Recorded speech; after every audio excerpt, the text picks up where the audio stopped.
I mean, for starters, for you, like, where did the journey begin? So I'm a Philadelphia native. I grew up playing for a small club. It was a German club. It's called Vereinen Erskaberg. I still don't know if I say it correctly to this day. I need to brush up on my German, I think. But yeah, I played there. My father was a big advocate in me being there because he played for this club, and then the following club that I went to was called the Ukrainian Nationals. And then I moved on. I was like, you know what, I actually can see myself, becoming a good player eventually. And I was like, in order to take the next step, I thought the jump was appropriate. So I did that, and again, my dad had played for that club growing up, so I was like, this is great. I also come from a Ukrainian background, so in order for me to get some heritage and meet other Ukrainian people, kids my age, to kind of develop that friendship, relationship, whatever it is, outside of the field. And I spent about maybe 3 years there. It was a super tight circle, like family oriented. They do like this thing called Family Fun Day every year, and it's like everybody gets together. They do through the whole, like, I guess, organization, like the grounds and everything. They do like barbecues. They have like pop-up shops with all of it. But then when I was there, things went, pretty well, I would say. And I was like, you know what, I honestly think there's a possibility that I could take the game somewhere.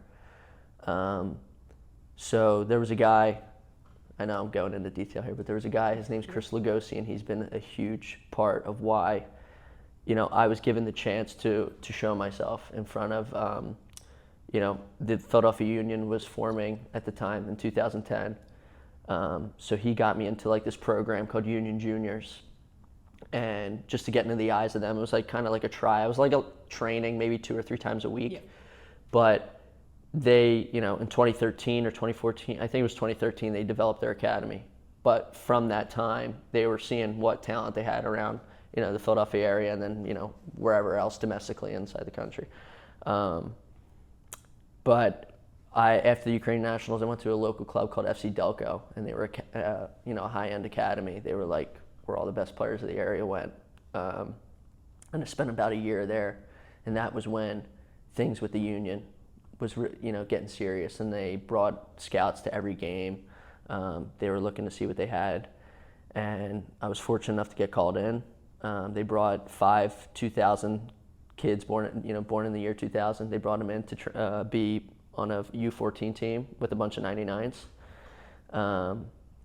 So then, from there, I was there from 13 till I was 18 years old. It was probably the best time of my life, because then they created a school called YSC Academy, a school like no other. And it was a college preparatory school. It was something that they were like, hey, we want you guys to come here. Also players from FC Delco, because that's like our sister team, and usually where we grab guys from.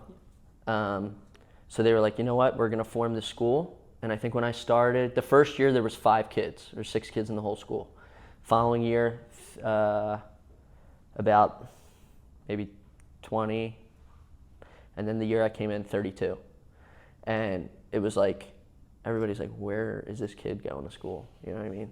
It's a soccer school, no one's heard of it. Like, teachers, when I'm in grade school, they're laughing, because I'm going on trips. At a young age, people are like, they don't understand it. Now it's, become acceptable, and like the game's grown a lot. But people are like, this kid's lying. He's making stuff up.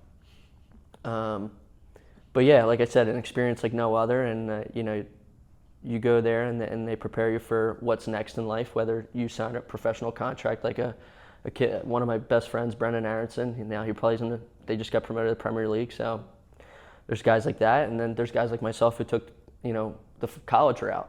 And, I was the kid that always thought, hey, I'm going to go to college and I'm going to be out in 6 months. In reality, that didn't happen. But, without that, I don't meet people that are probably going to stand at my wedding at the end of the day, that are my best friends, that I can rely on. The experiences I had that, shaped me into a man, cooking, cleaning, etc. So, those 4.5 years were the best years of my life, and, set me up for now and being a professional. what it's like to live on your own, what it's like to, take care of yourself. Because now that you're a professional, there's no one here to hold your hand. I mean, yes, we have the resources, we have, dietitians, nutritionists, whatever it is, but it's like at the end of the day, it comes down to you. You're the pro. And it's what you do outside of here, the white lines and everything else is what actually makes you a pro. But yeah, I was at the University of Pittsburgh for 2 years. And during the spring season of my sophomore year, I just felt that I needed change. I felt that I was becoming stagnant with my growth, and I was like, you know what, if this is my last 4 years of playing football, let's see what's out there. And so I was actually going to I was leaving Pitt regardless. I was either going to enter the portal, but at the time I had a trial at Benfica and Club de Bruges. So I was leaving March 13th, or March 14th. Trump shut the country down with COVID, the 13th. So I was like, you know what, maybe, I was disappointed, but it's obviously a lot going on, but in my head, I sat and I reflected and I digested all of it, and I was like, you know what, maybe it's just not meant to be. I'm a very religious person, so I was like, maybe God's telling me, if I go there, God forbid something happens, and, so maybe it's saving me. So I entered the transfer portal, and within 2 hours, Indiana University had reached out, and it was a no-brainer for me. I wanted to go there. In the beginning, they were one of my options, but I thought Pitt for me was a better fit at the time. Still, my experience at Pitt was unbelievable. Met people that I talk to this day and, that have taught me many lessons, especially Coach Jay Vidovich. But, things in life you need change. And if you're scared of that, it's like there's no purpose to living, at least for me. So I went to Indiana. As soon as Coach Yeagley called me, I'm like, yes. He goes, what? I was like, no, yes. Write me down. Put me in. So yeah, I spent 3 seasons there, so 2.5 years, and like I said, I was leaving somewhere because if it was my last 4 years, I was like, I want to be a winner, I want to win championships, and I've always grown up in the city, and I was moving to Bloomington, Indiana. A little different. Yeah, a lot. So I was like, you know what, again, change, let's do it. Why be scared? If it doesn't work, it doesn't work. If it does, I have stories to tell my kids, regardless, good or bad. So there for 3 seasons, and I played in 2 national championships. I won a couple Big Tens. I don't win any national championships, unfortunately. But the amount of people that say they can do that, it's pretty special, and to be a part of something like that. But I knew going into it, again, Brendan Aronson being an advocate, he was committed there, and he was telling me, listen, bro, because I couldn't visit because of COVID. Yeah. I was like, what do you think, B? And he's like, I think you do it. I loved it, and I value his opinion, and we're similar people in a way. And I was like, okay, let's ride. And yeah, it's brought me to, playing many big games, and that's stuff I'll carry forever. And now, after my last year, I was fortunate enough to sign with Inter Miami before the draft had happened, which was relieving for me because I knew where I was going. It was set in stone, and yeah, I mean, it's unbelievable experience there. Had to pinch myself at times to make sure it was real. Playing with people you'd say are your heroes. Yeah. Obviously Messi and all that, but for me, Jordi Alba was always a guy that I looked up to. And to be in his presence and to learn from him, was extremely special. Yeah, but again, change. I was there for I was there for a year, and I don't think things went as planned. We were actually pretty poor my first year. We won, I think, 4 or 5 games and, a few ties, but I think we had 18 losses. And to me, like I said, I'm a winner. I want to win, and that's why I go on the field every day, because of my competitive edge. And that following year, I was like, I'm going to come in and change everything because, you know, these young kids growing up now, and I'm going to be straight up with you guys. I don't hold back. Straight, you know, kids nowadays, there's a platform, there's a brand, they grow up, there's ego and arrogance. But there's a difference between ego and arrogance and confidence. And that's where I was trying to get to with these guys because they're super talented and they have all the tools to get to the next level, whether it's here or whether it's across the world. And that's what I feel that I can do, and I can pull that out of people. So I was like, from day one preseason, I'm like, this is how it's going to roll. And if you don't like it, you can leave. And it seemed to work. Instead of 18 losses, we had 18 wins.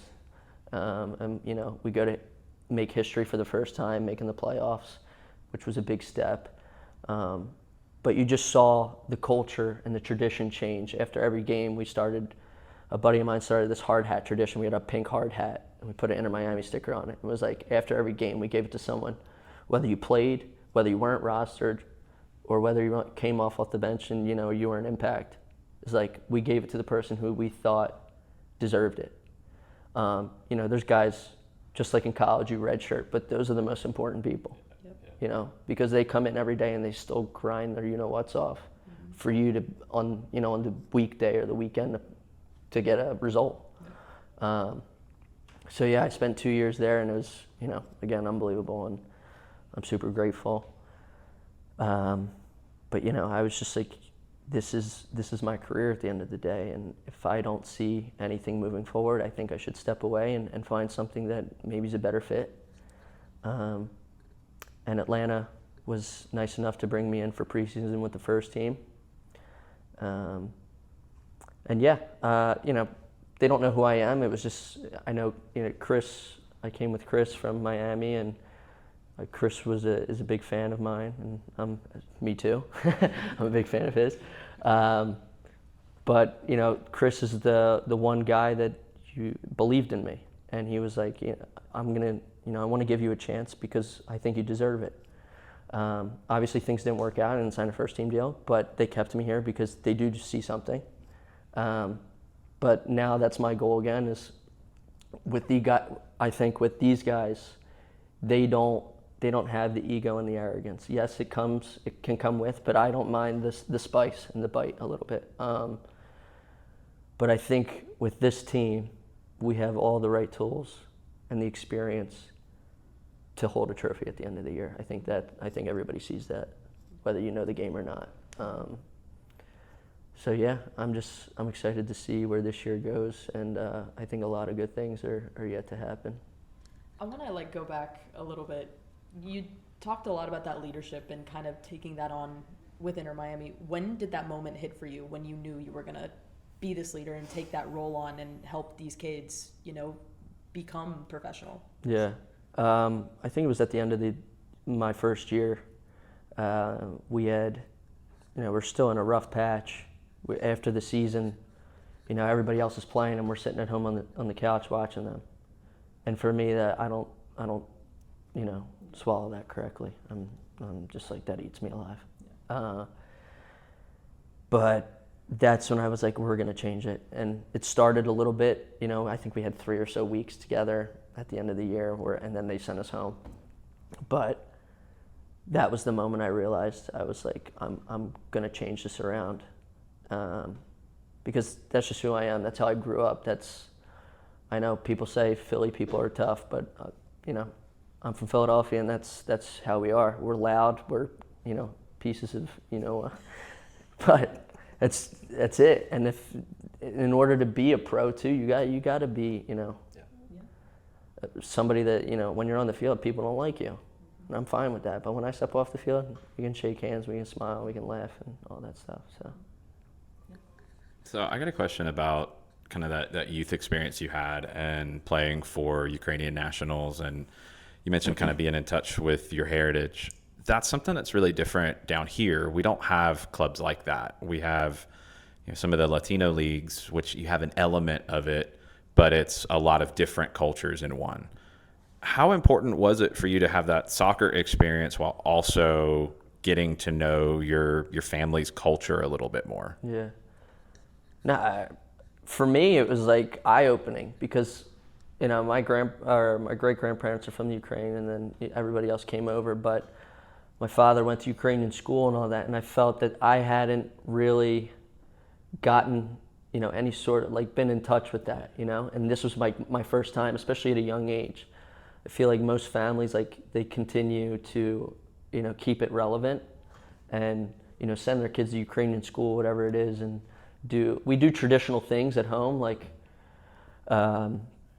for Easter we'll go to Ukrainian mass, and then it's this thing called blessing of the baskets. You bring all your own cooked food, the things like the desserts and the baked goods, and then it's like a 10-minute ceremony, and then they go around and bless the food. But no, for me it was great because I got to, people got to tell me things that I didn't know about my own culture, and it's eye-opening because that's where I come from. That's my family. So, and I appreciate those things. We were actually, in terms of that actually got us into adopting 2 boys from the Ukraine. It ended up falling through after a long process. We were a week away from flying over here to get them. But Ukrainian citizens get first rights to children, and basically they were trying to hospitalize a kid, saying they were sick so that we could adopt them and give them a better life. But a foster family came in, they were like, no, these people are lying, like they're just saying they're sick. And then the police got involved, blah, blah. So that turned into, shambles. Yeah. But yeah, I would have had 2 brothers, and we all would have been 2 years apart. Crazy. That's crazy. So just for me, can you play for the Ukrainian national team? Are you eligible? I'm not sure, because I don't think so, to be honest. Yeah. No, absolutely. I was just curious. I didn't know. Yeah. Looking and coming to Atlanta, what has it been like for you, the adjustment, and like having Steve as your head coach and learning these guys and coming in with this group that's a little bit unfamiliar? It was kind of everyone coming in, but it's a brand new group of people, and also just how quickly you guys connected. Yeah. Because it's clear, like watching it, it's like very connected, the way you guys the passage, just in those moments too. So how has it been for you, like having that, and have you had an experience like this before? I would say the only time I've had it like this was at Indiana, where you jump into a team and everything just clicks right away. Even, I think off the field is more important when you create that unity and that collective than it is on the field, because I think that goes hand in hand. Mm-hmm. If you don't like each other off the field, then it's going to be tough. Yeah. But Cookie, Jose, it's a dynamic that I definitely haven't been a part of. But I think it's super fun. It's interesting every day. Every day is a different story and a good laugh. So I think that's super important for us, because at the end of the day, the game will leave us, and all we're left is the memories and the people that we meet. So, making those friendships, making those connections with everybody, it goes a long way. I've noticed you have done some of the community things that the club's done. You've been out interacting with kids. You've talked about being kind of a mentor to younger players. Why is that so important for you? I would say I think because I never got it, other than my support system and my family, but I don't think it was there then. And I think it's, if I did have that, maybe I'd be somewhere else, or maybe, you know what I mean? But at the end of the day, I'm not afraid to be vulnerable with you guys. Like, I have family that has, depression and stuff like that, and it's like, my mom had a rough childhood, but I see things like that, and if I can be somebody that can help even the smallest amount, it's huge, because you don't know how somebody's feeling. You can save their life. So for me, like with the community service stuff, I think for me, I was more excited than the kids to be there. But it's a good laugh. It's people getting together and enjoying the game of soccer, but also enjoying each other's company. And for me, I think friendships have always been a big part of my life because I don't have a big family, so my friends are my family. And you know, sometimes I get not emotional, but I'll get upset with people when they're like, "Hey," I'm like, "Well, why are you doing it like this?" Or like, you know, I did this. I'm putting out the effort. Like, let's reciprocate. Yeah. And it's not like that. That's not life. But also, like, the only reason I confront and I say things is because I care so much. But yeah, I mean, that's just who I am. I don't really have an explanation. That's awesome. You got anything else? I think just, with, I just hit the mic, oh my God. Like with this group, you talk about family and how important it is. Like, how has it been building the culture and really building these things? Because we know from talking to Javi, from talking to Sal, you guys do get-togethers, whether it's, you guys are at hobbies, you guys are doing Bible study. Like, how important is it to do those things in order to help with the product on and off the field with you guys? Yeah, like I said, they go hand in hand. But I think that, like, there's things that get hot on the field, and then as soon as I walk over the white lines, when training's done, final whistle, I don't even remember. And people tend to dwell on it. I'm like, dude, like, that happened? I don't remember.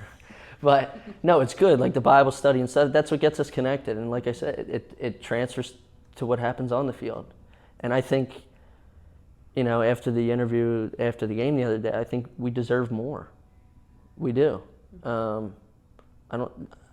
don't believe that the results have, mirrored what we've done and how hard we've worked. But I think with time and once we get into a rhythm and stop having these bye weekends, I think things will start going, the way we want them to, and fans will be happy.